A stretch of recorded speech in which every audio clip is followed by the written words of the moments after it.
विद्यमान सरपंच व माजी सरपंच यांनी भागीदारीमध्ये 1.5 ते 2 कोटी रुपयेचे काम घेतले आहे.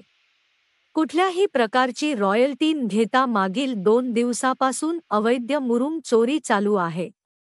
सदरील प्रकार छत्रपती संभाजी नगर येथील काही पत्रकार प्रतिनिधींनी उघडकीस आणला आहे. संभाजी नगर येथील गुप्त माहिती मिळाली याची सत्यता पडताळून पाहण्यासाठी तिथे गेल. अवैधरित्या मुरुम उपसा चालू होता. त्या संबंधित ठेकेदाराला व सरपंचला तुमच्याकडे रॉयल्टी आहे का असे विचारले असता त्यांनी नाही सांगितले व तेथून टिप्पर मधून मुरुम खाली करून पळ काढला. साधारण प्रकरणात जिल्हाधिकारी छत्रपती संभाजी नगर व जिल्हाधिकारी जालना या दोन्ही ठिकाणी तक्रार गुन्हा संबंधितावर दाखल झाला आहे.